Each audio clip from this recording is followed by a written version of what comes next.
Someone said something to you recently, and it stayed. You told yourself it did not matter, but it did. And somewhere underneath you know they saw exactly where to press. The men who cannot be destabilized did not get thicker skin. They built something different entirely. 7 laws, the ones that make you impossible to move. Think about the last time someone got to you. Not a major attack, a comment, a look, a silence that meant something. A person in a room who knew exactly which angle to come from. And even after the situation ended, something in you was still running it, still replaying what was said, still formulating the response you did not give, still bothered by something you told yourself should not bother you. That gap between what should affect you and what actually does is where your psychological vulnerabilities live, and the people who know how to operate are already mapping it. Here is what most men do not understand. Psychological vulnerability is not weakness. Every man has it.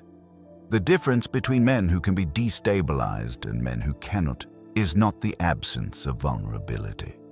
It is the presence of specific internal structures that process attacks without letting them land. In 2026, this matters more than it ever has. The environment has hardened. Research published in May 2026 in the journal Psychophysiology documented measurable increases in inflammatory stress responses in people operating under sustained social pressure. Society has become more transactional, more suspicious, more prone to strategic interpersonal moves. The men who built the right internal architecture are thriving in this environment. The men who did not are getting worn down by it. 7 laws. Not philosophy. Not motivation. Specific mechanisms that make you structurally impossible to destabilize. Starting now. Law 1. The opinion firewall. Here is something that happens to almost every man in a meeting, a conversation, a room where someone holds status. Someone delivers a judgment about you. Your work, your idea, your decision, your character. And before you have processed what was actually said, something has already happened inside you.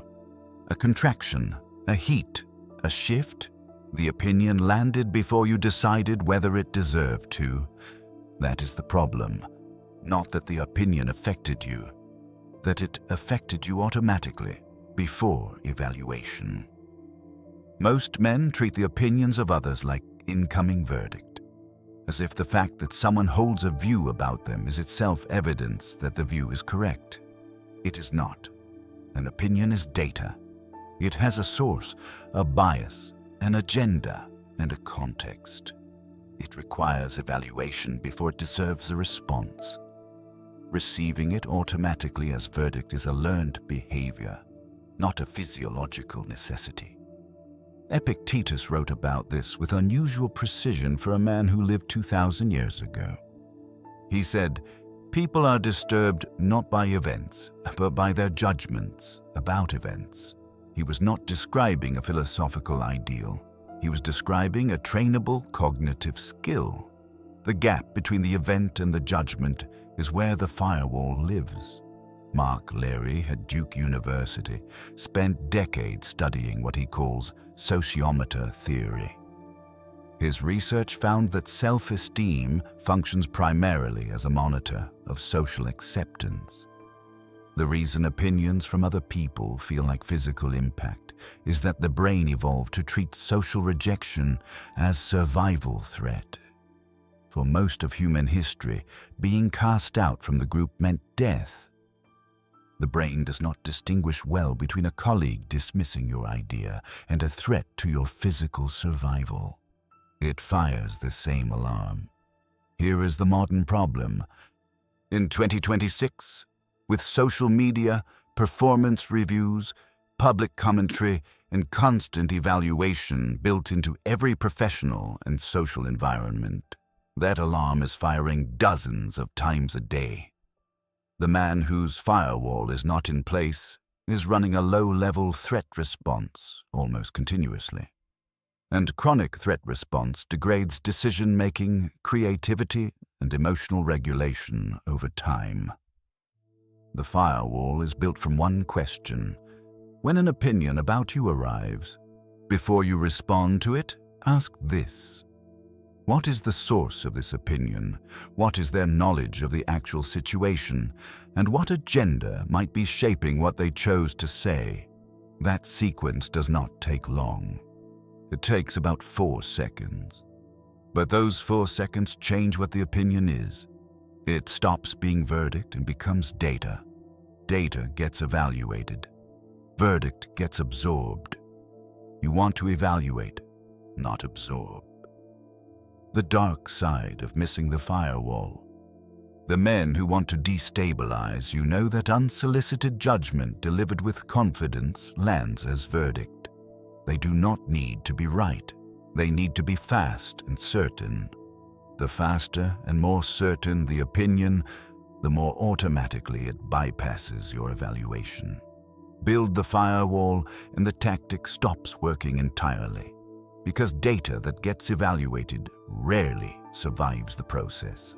And the next law addresses something that makes the firewall harder to maintain than it should be. Law 2, the validation detox. Here is the mechanism most men have never examined.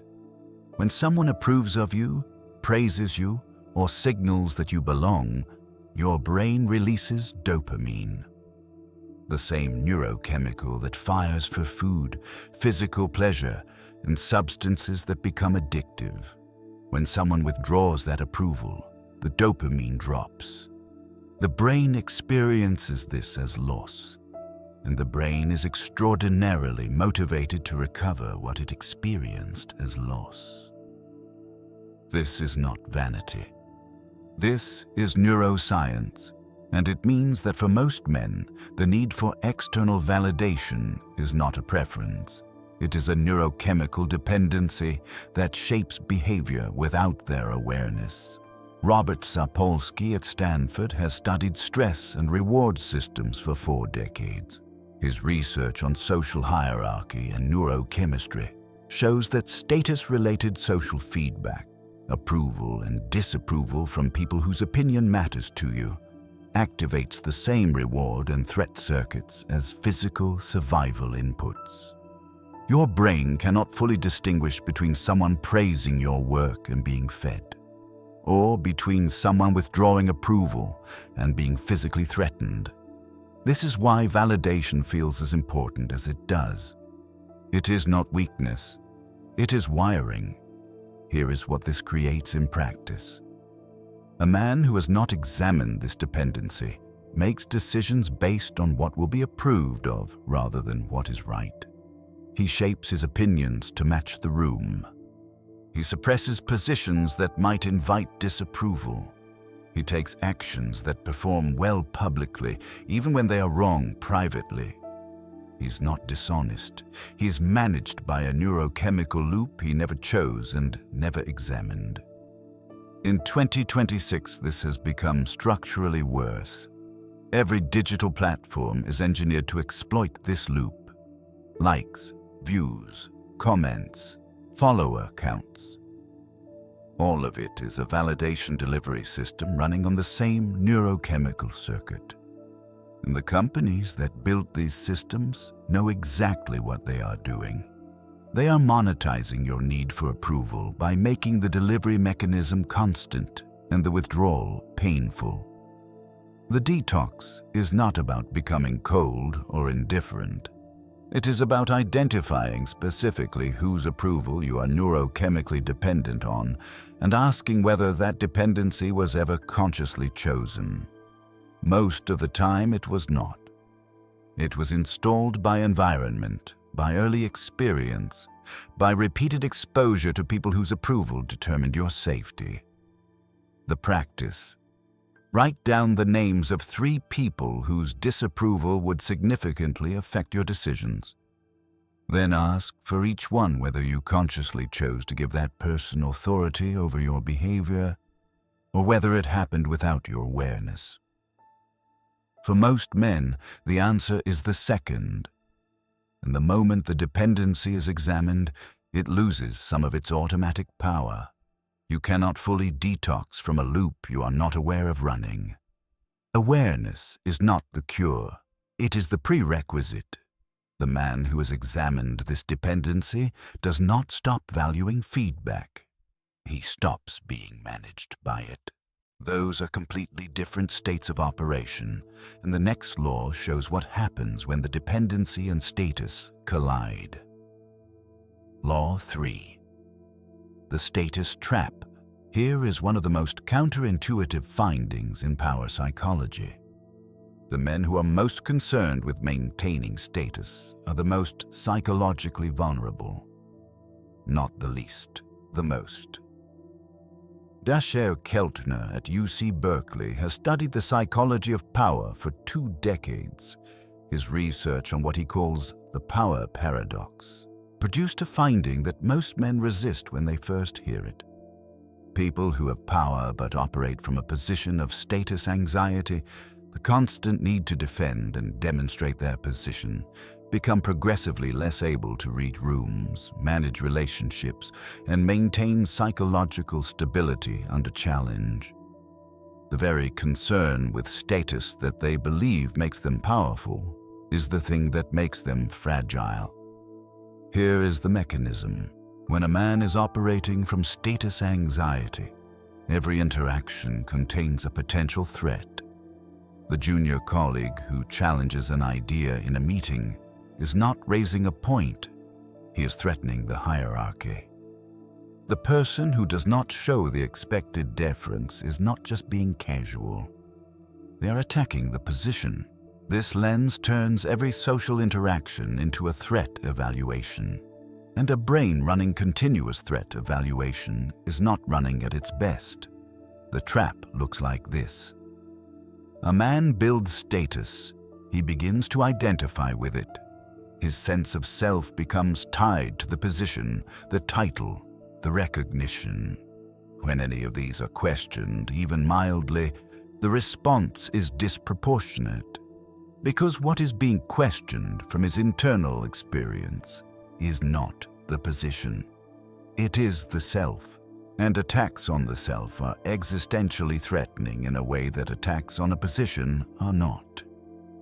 The men who are genuinely impossible to destabilize do not identify with their status. They hold it lightly. They know their value is not located in the position or the recognition. And because they know this, challenges to the position cannot reach them. The attack has nowhere to land. Marcus Aurelius governed the most powerful empire on earth and was subjected to constant political challenge, betrayal, and public criticism. He wrote in Meditations, "If it is not right, do not do it. If it is not true, do not say it." He was not writing about ethics. He was describing an operating system that did not require external validation to function.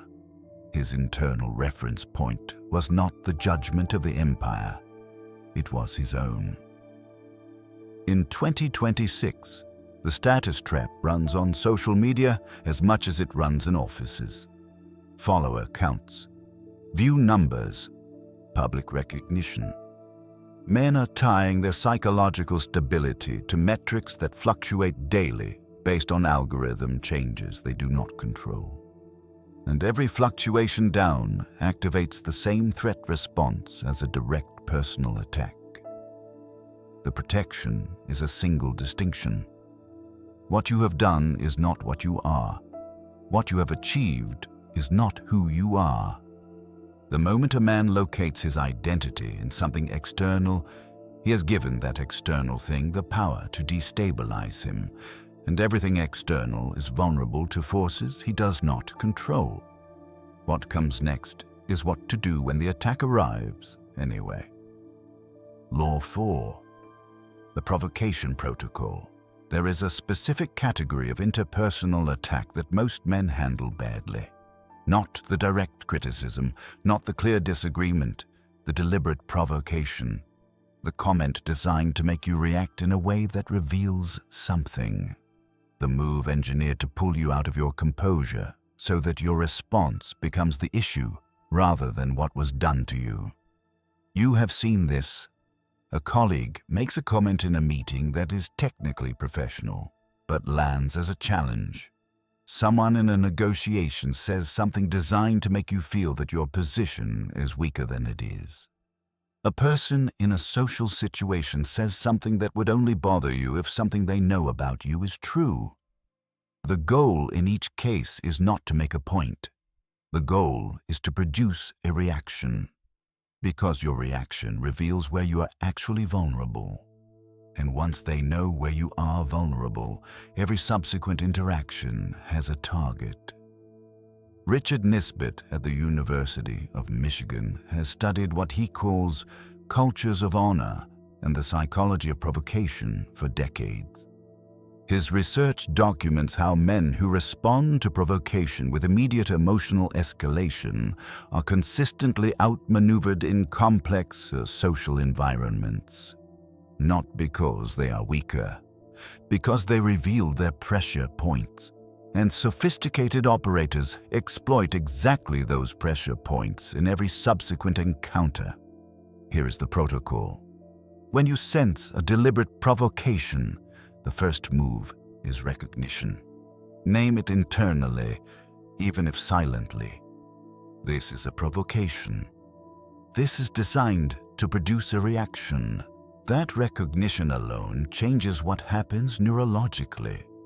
The moment you classify an input as a tactic, your brain shifts from emotional processing to strategic processing.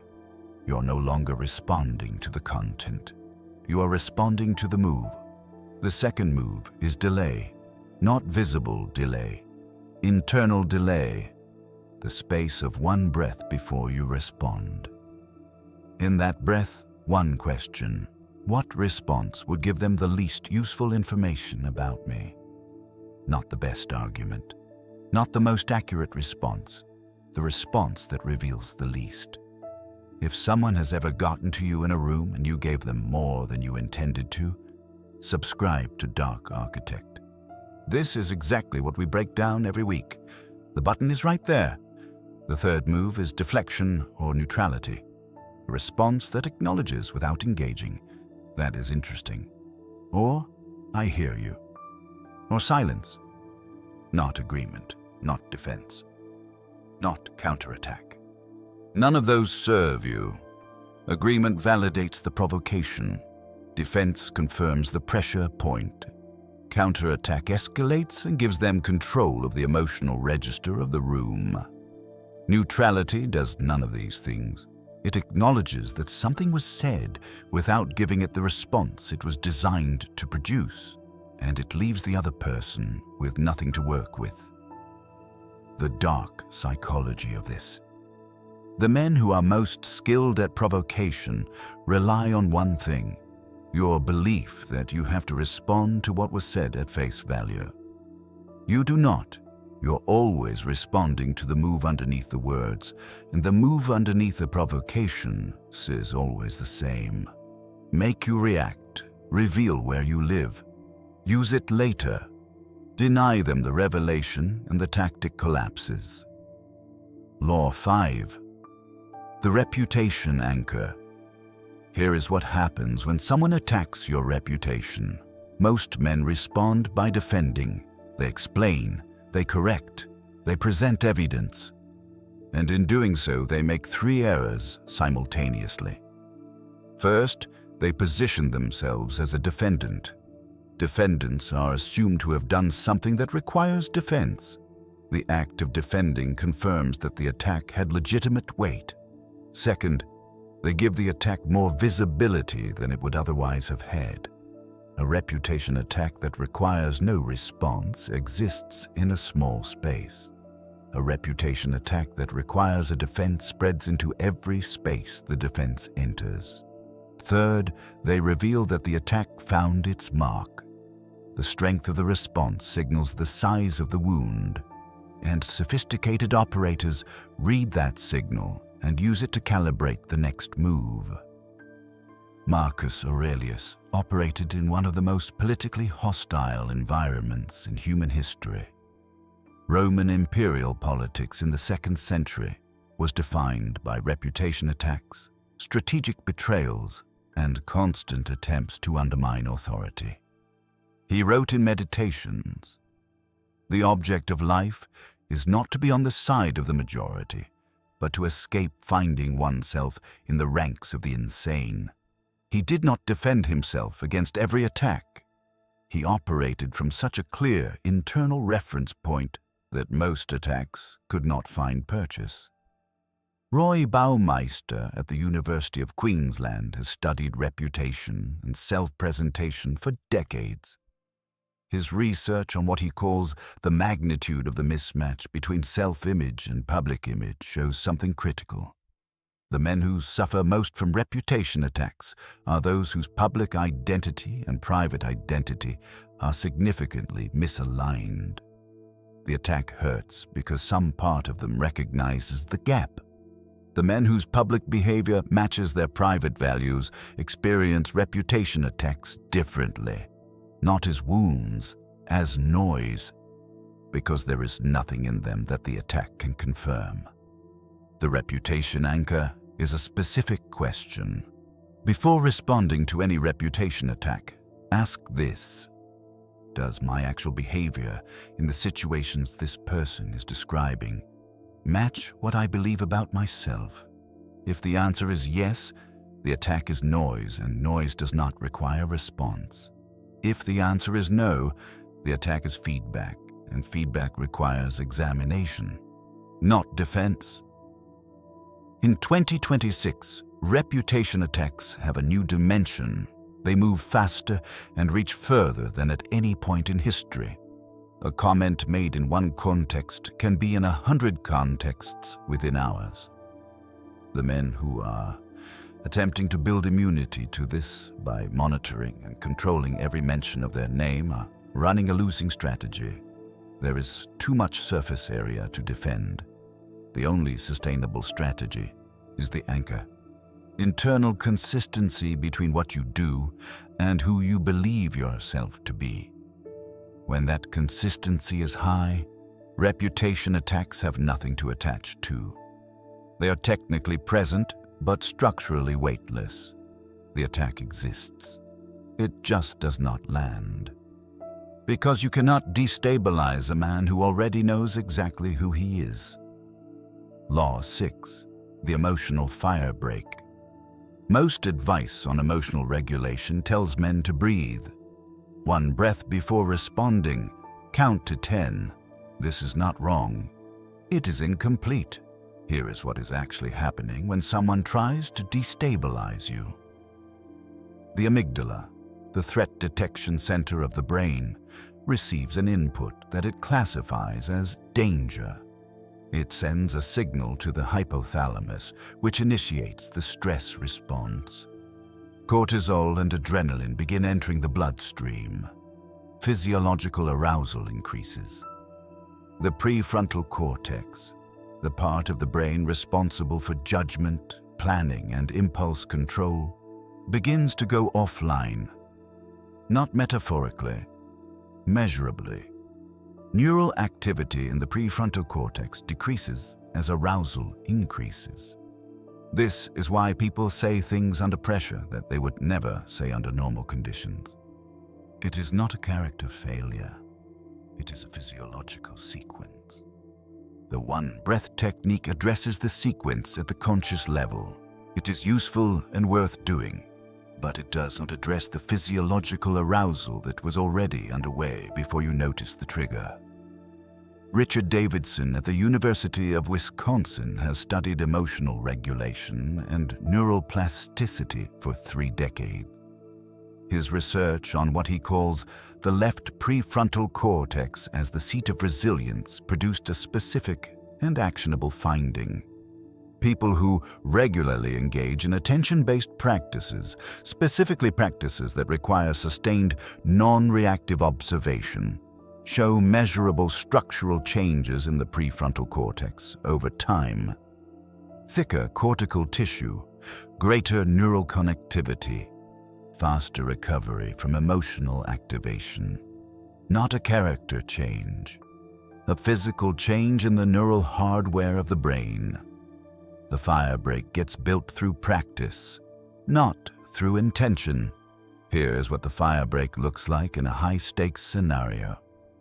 You're in a conversation and someone says something designed to activate you.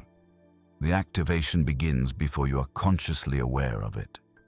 Physiological arousal is already underway. The man without the fire break is now operating from that arousal. His judgment is partially offline and he does not know it. The man with the fire break notices the activation as a signal, not as an event. The signal says that a threat response has been initiated, that the prefrontal cortex is reducing, and that adjustment is needed. He does not suppress the arousal. He recognizes it, and recognition creates just enough distance between the arousal and the action to allow a choice. The practice that builds the fire break. 10 minutes each day of something that requires sustained, non-reactive attention. Not distraction, not entertainment, not scrolling. Something that requires you to observe without immediately acting. This is the training ground for the fire break.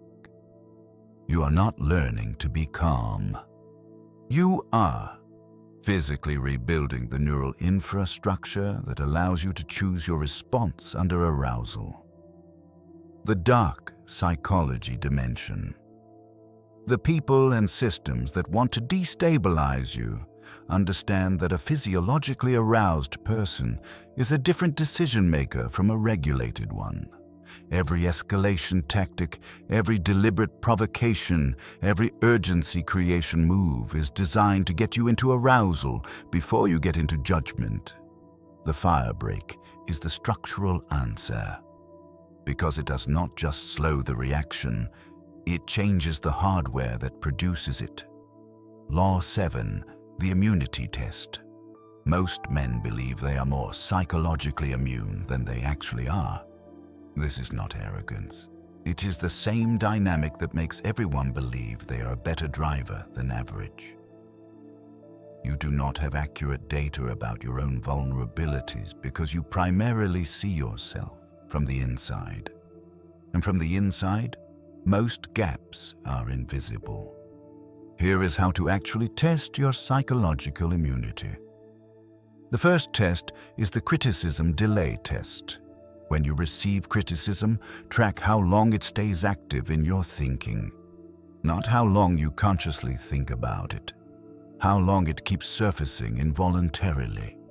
The number is your actual score, not your stated indifference to what people think. If criticism surfaces for less than 4 hours involuntarily, your firewall is functional. If it surfaces for days, there is a real vulnerability at the point where the criticism landed. The second test is the approval dependency test. Go 1 week without checking any metric that measures external response to you. No social media engagement data. No performance feedback. No signals of how you are landing.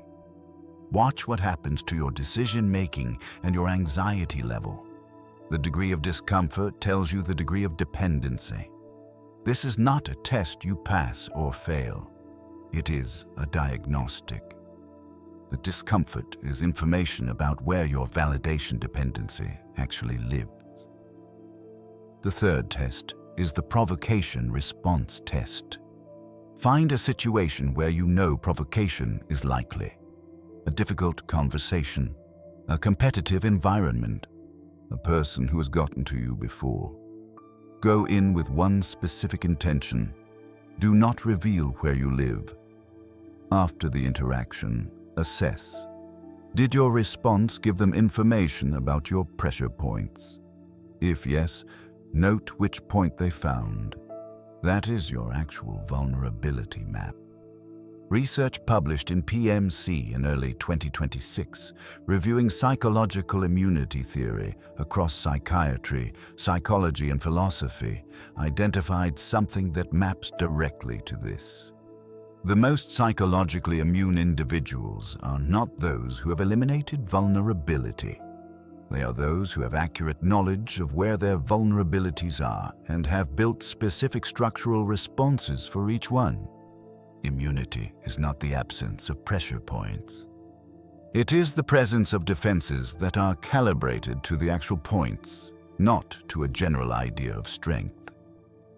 In 2026, with the environment hardening, with social and professional interactions becoming more strategic and less generous, the men who have done this diagnostic work are operating from a fundamentally different position from those who have not. They know their map. They have built the specific structures for each point on it. And when the attack comes, and it will come, it arrives at a place that is prepared. The attack still happens. The man just does not go down. Here is what changes when all 7 laws are in place. Someone delivers a judgment about you with confidence. You feel the impulse to absorb it as verdict. You do not absorb it. You evaluate it. Source, knowledge, agenda, context. By the time you finish that sequence, the verdict is data. And data does not destabilize you. Someone provokes you in a room where it matters. The activation begins. You recognize it as a signal. You name the move underneath the words, and your response gives them nothing to work with. They came to find where you live. They leave without an address. Someone attacks your reputation. You run the anchor question. Does your actual behavior match what you believe about yourself? If yes, the attack is noise. Noise does not require response. The attack exists. It simply does not land. This is not coldness. This is not indifference. This is a man who knows exactly where he is and exactly what he is made of. And because he knows, nothing from outside can move the thing that is inside. The 7 laws do not make you invulnerable to attack. They make the attack irrelevant. Not because you stop feeling it, because what you have built is deeper than what the attack can reach. Start with 1 law this week. The opinion firewall. The next time a judgment about you arrives, before you respond, run the 4-second sequence.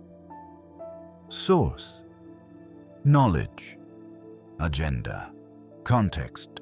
Do that once and you will understand, in your body, not in theory, what psychological immunity actually feels like. The next video is already loaded. It covers the psychology of power, specifically how it actually works, the mechanisms most men never see, and why the men who hold it longest are almost never the ones who chased it. Watch it now. Subscribe to Dark Architect. Every week we break down the exact mechanics behind how power, influence, and human behavior actually operate. No motivation, no fluff, just the immunity. You cannot destabilize a man who already knows exactly what he is made of. The only question is whether you have done the work to find out.